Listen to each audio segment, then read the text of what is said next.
हाँ तो प्यारे बच्चों नमस्कार। फाइनली राजस्थान बोर्ड कक्षा 11 भूगोल जियोग्राफी का जो पेपर है वो फाइनली आज हो चुका है। इस वीडियो के अंदर इस पूरे पेपर का फुल सॉल्यूशन, पूरे पेपर के फुल आंसर की आपको इस वीडियो के अंदर मिलने वाली है। आपका पेपर कैसा हुआ, आपने 50 में से कितने नंबर का स्कोर किया, आपका पेपर इजी था या हार्ड था, ये आप सभी बच्चों को कॉमेंट करके जरूर बताना है। तो पूरे पेपर की फुल सॉल्यूशन है, फुल आंसर की आपको इस वीडियो के अंदर मिलने वाली है। वीडियो को आपको कहीं पर भी स्किप नहीं करना है। तो पेपर में टोटल आपको 36 क्वेश्चंस हैं वो पूछे गए थे। तो 36 क्वेश्चंस का संपूर्ण हल है वो आपको इस वीडियो के अंदर मिलने वाला है। साथ साथ में आप मिलान कर सकते हैं कि कौन सा क्वेश्चन है वो आपने करेक्ट किया है, कौन सा क्वेश्चन आपने रॉन्ग किया है।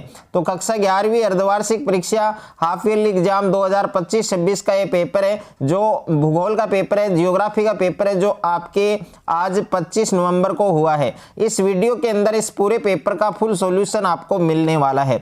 तो सबसे पहले आप देख सकते हैं वस्तुनिष्ठ प्रश्न आपको दिए गए थे। इसमें पहला प्रश्न है आपके कि निम्नलिखित में से किस विद्वान भूगोलवेता ने भूगोल शब्द का प्रयोग किया। तो इसमें कौन सा ऑप्शन करेक्ट होगा, आपके इरेटोस्थनीज यानी ए वाला जो ऑप्शन है वो आपका सही होगा। अगर आपने इसमें ए ऑप्शन किया है तो ये आपका सही है। दूसरा प्रश्न है आपके कि वायुमंडलीय परत जो मानव जीवन के लिए महत्वपूर्ण है क्या कहलाती है। तो फर्स्ट जो सेकंड क्वेश्चन है उसमें आपका द ऑप्शन करेक्ट होगा, क्षोभ मंडल। अगर आपने द किया है तो ये आपका सही है। उसके बाद में तीसरा जो क्वेश्चन है, तीसरा क्वेश्चन है वो आपको दे रखा है कि निम्नलिखित में से कौन सा पदार्थ जलयोजन प्रक्रिया से प्रभावित होता है। तो ग्रेनाइट है, क्वार्टज है या चीका मिट्टी है या फिर लवण है।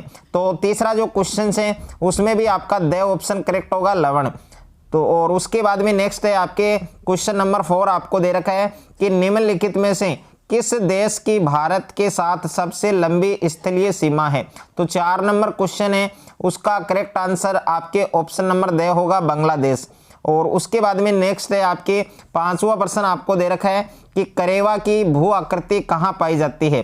तो करेवा की जो भू आकृति है वो कहाँ पर पाई जाती है। तो प्रश्न संख्या 5 का सही उत्तर आपके ऑप्शन नंबर द होगा, कश्मीर, हिमालय। उसके बाद में नेक्स्ट है आपके प्रश्न संख्या 6 आपको दे रखा है कि निम्नलिखित में से कौन सा पार्थिव ग्रह नहीं है।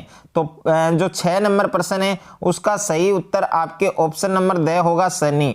उसके बाद में 7वां प्रश्न आपको दे रखा है कि अंतर उष्ण कटिबंधीय अभिसरण क्षेत्र प्राय कहाँ होता है। तो 7 नंबर प्रश्न का सही उत्तर आपके ऑप्शन नंबर ए होगा, यानी विषुवत रेखा के निकट। उसके बाद में नेक्स्ट है आपके प्रश्न संख्या 8 आपको दे रखा है कि वन नीति के अनुसार वर्तमान में निम्नलिखित में से कितना प्रतिशत क्षेत्र वनों के अधीन होना चाहिए। तो यहाँ पर 8वां जो प्रश्न है उसका सही उत्तर आपके बे ऑप्शन होगा, 33। अगर आपने इसमें 33 किया है तो ये आपका सही है।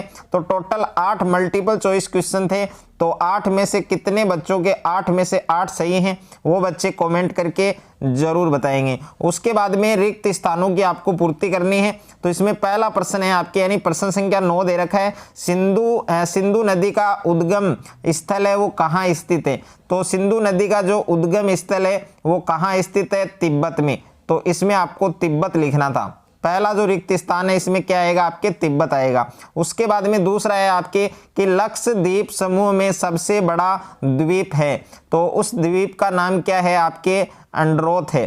तो इसमें आपको अंड्रोथ लिखना था। इसमें आपको क्या लिखना था, अंड्रोथ, यानी दूसरा जो रिक्त स्थान है उसमें आपके अंड्रोथ आएगा। ओके, अंड्रोथ। उसके बाद में नेक्स्ट है आपके तीसरा प्रश्न आपको दे रखा है कि कोपेन ने जलवायु वर्गीकरण में किस पद्धति का प्रयोग किया। तो उस पद्धति का नाम है आपके अनुभवजन्य। उस पद्धति का नाम क्या है, आपके अनुभवजन्य। ये पद्धति है आपके, इस पद्धति का नाम आपको लिखना था। उसके बाद में नेक्स्ट है आपके प्रश्न संख्या 12 आपको दे रखा है दक्षिण पश्चिम मानसून केरल तट पर को पहुंचाता है। तो इसमें आएगा आपके 1 जून। इसमें क्या आएगा, आपके 1 जून, 1 जून आपको लिखना था। उसके बाद में देखिए अति लघुतरात्मक प्रश्न दे रखे हैं, यानी very short answer type question दे रखे हैं। तो प्रश्न संख्या 13 है, प्रकाश वर्ष क्या है? तो प्रकाश वर्ष क्या है?